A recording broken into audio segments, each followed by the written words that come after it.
Is this low-key the most powerful superhero we've ever seen in cinema history? Hancock, played by Will Smith. Now, there was a lot of deliberation on what the origin of this being is. Are they angels? Are they aliens? Are they like Superman? Or are they something different entirely? Well, we might have known because there was a sequel that was going to be developed that would have delved into their origin, a prequel of Charlize Theron and Will Smith's story. That would have told us what these beings are exactly, but it never happened. And now with rumors swirling around that Will Smith is casting Zendaya in the sequel, maybe to take over the throne as his daughter, which I definitely don't want to see ever, I decided to go back into the world of Hancock because this is probably my favorite Will Smith character besides his character Detective Schooner or whatever he's named in I, Robot. He is the most relatable character in fiction. And I don't care what people say about iRobot. Yeah, sure, who cares? It might be a disgrace to the book. People say it sucks compared to the book. I don't care. I don't care about books. This is one of the best movies ever, and I might make a whole video on it, and how Sonny the Robot is a based Chad. Now, back to Hancock. I love this movie. Does it have problems? Yes, it does. I love this movie from the moment I noticed that this is basically what if Superman was drunk a lot. That's what it is. This isn't Homelander who's just a psychopath and killing people like Brightburn. No. This isn't that. This is just a dude who's an asshole. Don't call him that, otherwise you'll get your head put into another man's ass. But he's a douchebag. He has a very uncaring attitude towards things. Whenever he saves people, he literally costs the world millions of dollars in public damage. Every single day. That's who he is, and people hate him for it. They go off on him for it. He can't form a real relationship with anyone. Every time he tries to hook up with a girl, he'll kill her. If he lets himself go, he'll kill her. When he jizzes it's like a high caliber machine gun. It'll take her head off clean. This guy can't form real relationships with people. No one can relate to him. No one can physically be with him. And Jason Bateman plays a PR guy who's trying to bring charity to different organizations and companies who don't want it because they just want to make money. But when he goes to Hancock, he's like, Hancock, we could actually make your public image better. We could actually make you a full-on superhero. And this is a brilliant idea. A PR guy offering his services to a superhero who's facing public ridicule. That's freaking awesome, bro. The Avengers could have used Jason Bateman so that Civil War couldn't have happened. All right, Civil War 2016, that movie wouldn't have happened if my boy Jason Bateman, who's awesome in this, by the way. His facial reactions to shit that goes down is some of the funniest ever.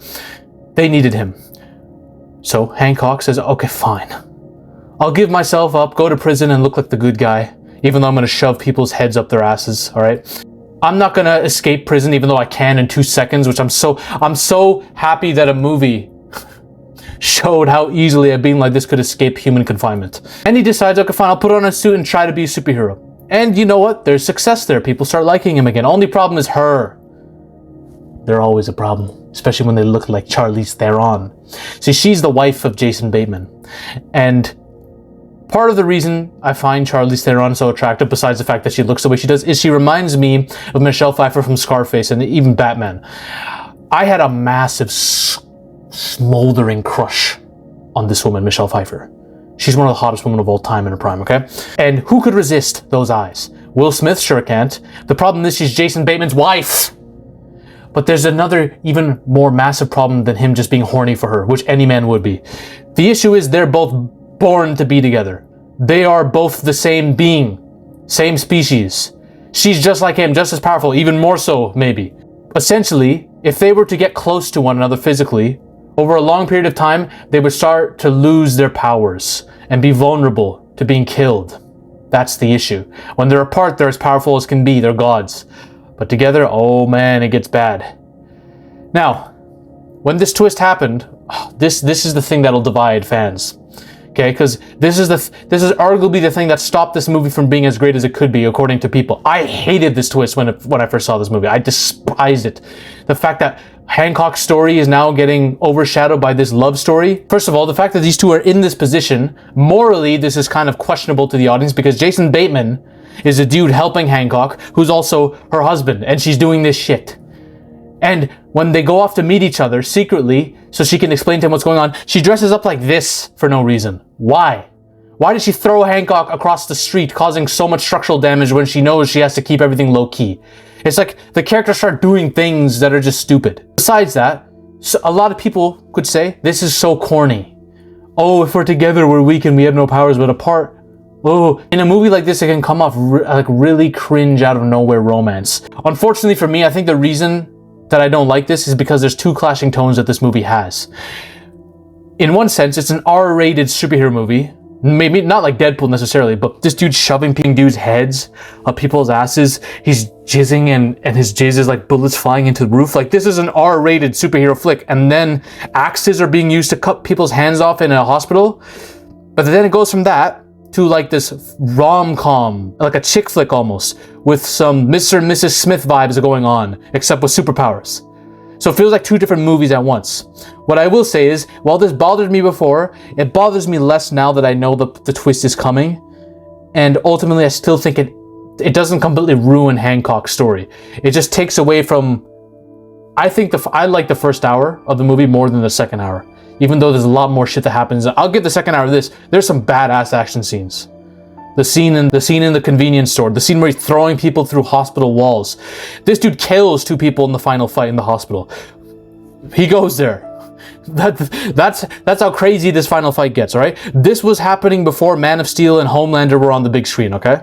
This happened before we saw superpower beings truly get violent in live action. Hancock was throwing people out of buildings before these 2 motherfuckers came on screen, alright? Now the only question I have is, how strong is this man? Well, he's got pretty much all the powers you would associate with someone like Superman. Strength, speed, flight, durability. Now he's got Storm's abilities too. He's got weather manipulation. We saw Charlize Theron literally whip a tornado at him, shoot lightning, like all this stuff. We can assume that Will Smith just hasn't developed these powers because he lost his memory or whatever. His weaknesses is Charlize Theron. Can you fault a man for that? Really? I understand you, bro.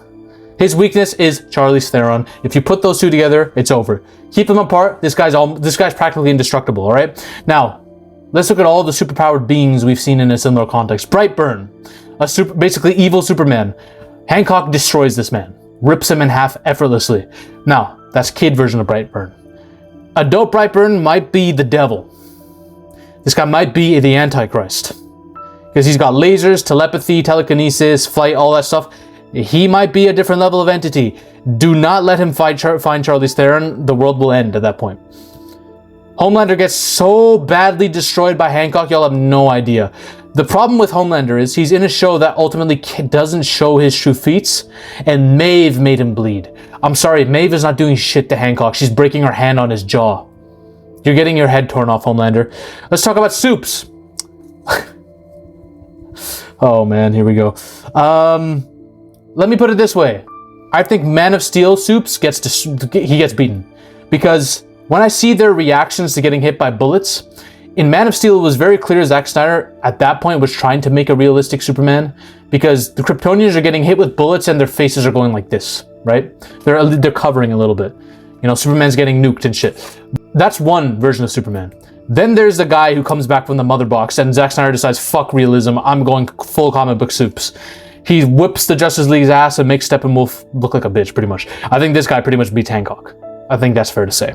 Now, when it comes to the origin of Hancock, they remind me a lot of Hawkman and Hawkgirl from like DC, where they're both like 2 lovers that are destined to be together, that are reincarnated every time. You know, every time they die and shit. Like, it's a very similar type of thing, which makes me think, like, what are they? Are they aliens? I always thought they were connected to the crystalline alien from Chronicle that gave the characters their superpowers.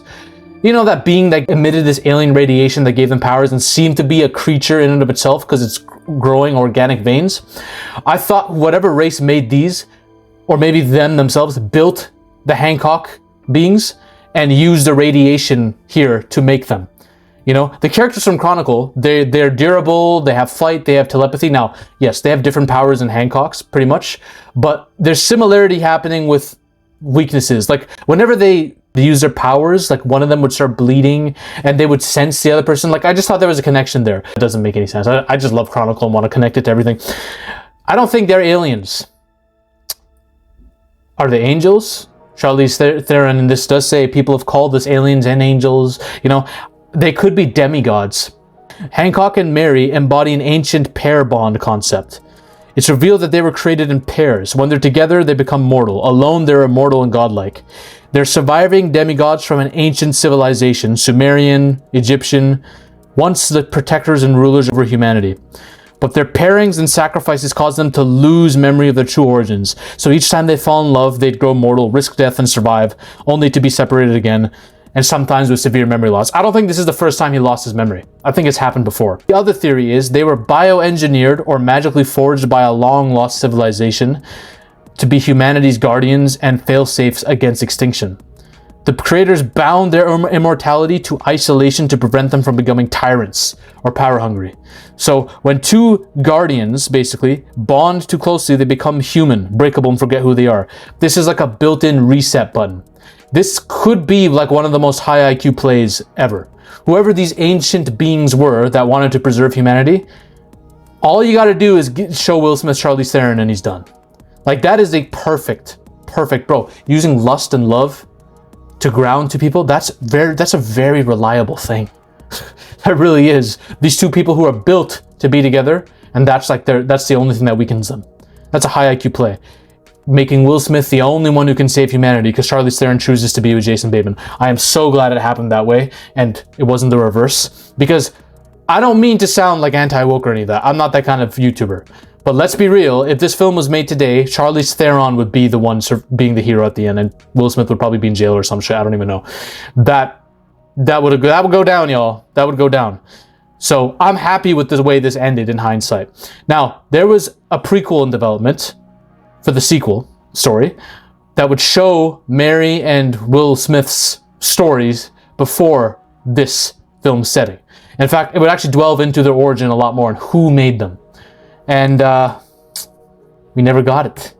And now apparently we're getting Zendaya, who's gonna be Hancock's daughter. I fucking despise when Hollywood does this wolf and cub shit, because they just don't know how to write anything original. Oh, Hancock's gonna pass the torch to his daughter in this story and probably protect her until she's powerful enough to protect herself. Bro, what is this? Bro, this is like a shittier Logan. I don't want it. I don't want the story, okay? That's me personally. Those are my thoughts on Hancock. I love Hancock. I love the movie. And more so than the movie, I love the character and the concept he represents. And I think the idea of a PR person reaching out to help a superhero, I think that in of itself is a good, perfect superhero movie before the Charlize Theron pair bond love shit. All right? Those are my thoughts on that. If you want to know my thoughts on my favorite non-superhero, comic book related, superpowered film of all time chronicle, you can watch this video over here. Ladies and gentlemen, we are on a mission to take over Hollywood. But the army must keep growing. If you want to suggest video topics to me, or talk about your favorite movies or favorite film theories in a community with like-minded individuals, join the Zafy Discord now. Link is in the description and the comment section as well. Join us. This movement is just beginning. We're taking over Hollywood, one coke line at a time.